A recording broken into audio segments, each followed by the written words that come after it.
Okay, so the entire cavity here is our pleural peritoneal cavity from here to here. We have serosa, which is this thin membrane that's shiny. We have parietal serosa that kind of covers the body wall, and then we have visceral serosa, which is a little bit harder to identify, but it's on the organs. We have the cloaca, which is the one main hole that everything comes out of here. We have the liver. We have 3 lobes. We have the left lobe, the right lobe, and the median lobe. And then right here we have the gallbladder. And the gallbladder and both the livers empty into the bile duct, which is injected in yellow, and comes all the way here and dumps into the cranial part of the small intestine. We have the esophagus, and you can tell the difference between the esophagus and the stomach because of the pattern here. All of these little hair-looking like structures are called papillae, and then the stomach has rugae, which are these folds. You go from the main part of the stomach.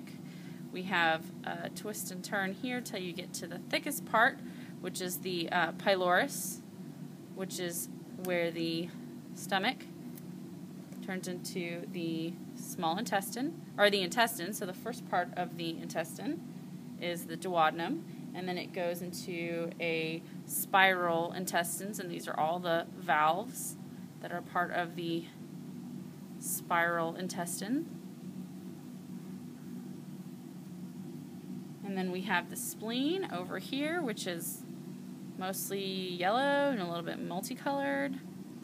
And that is different than the pancreas, where we have our dorsal lobe of the pancreas, which is right here. And it's connected through the isthmus of the pancreas to the ventral lobe of the pancreas. And both of them have a pancreatic duct that comes, empties here and goes into the intestines as well. We have the digiform gland, which is down here.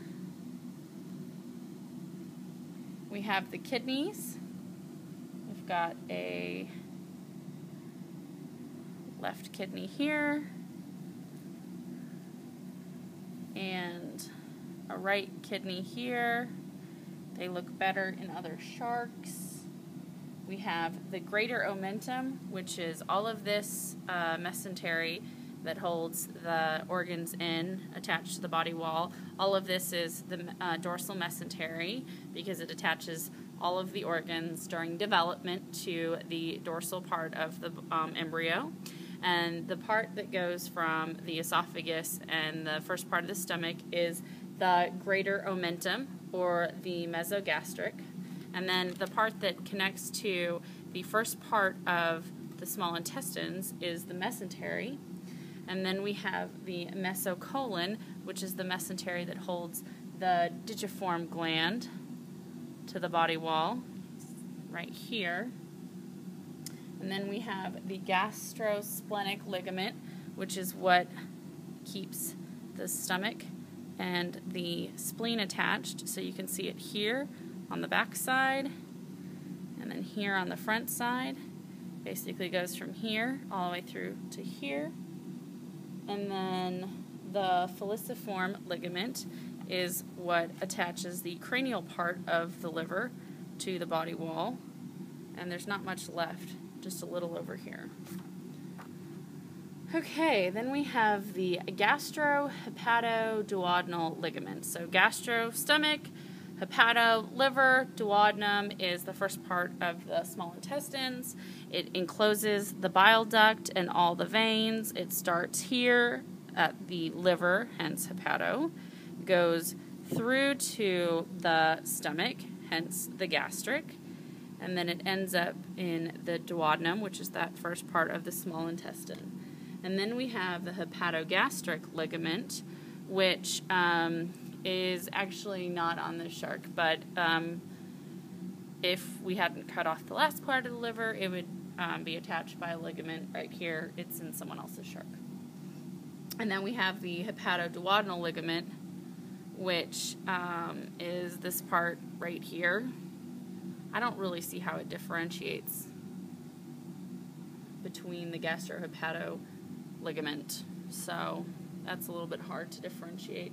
We have the papillae, the rugae. We've got the cardiac part of the stomach is the part closest to the heart. So up here is the cardiac part of the stomach.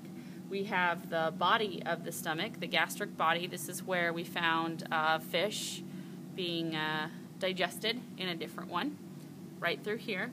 And then we have the pyloric region, which is through here, and the pylorus, which is the sphincter. And then we have the greater curvature, which is where the gastrohepatoduodenal ligament attaches to the stomach, right here. And then opposite that, right here, we think, is the lesser curvature. We've got bulbar, pancreatic duct. The pericardial cavity is the cavity up here that did not remain intact on the left side, but is here on the right side, and it's where the lungs and the heart sit. There is the parietal pericardium, which is, can you see how this is shiny here? That's the part of the serosa. That's the pericardial serosa. And then we have the visceral pericardium, which is covering the heart, which is much harder to see. And then we have the transverse septum, which is analogous to the diaphragm, and it comes across, trans meaning across, and separates the pleural cavity from the peritoneal cavity. And so we've got it starting here, and it would go all the way across if we hadn't cut it. And then the primary tongue is on the underside. It's on the inside here. We cut that off. This part here is the primary tongue. You can see the musculature. And then they're spherical. We have one on each side. And then our gill rakers, which you can see are papillae-like structures here in the gills.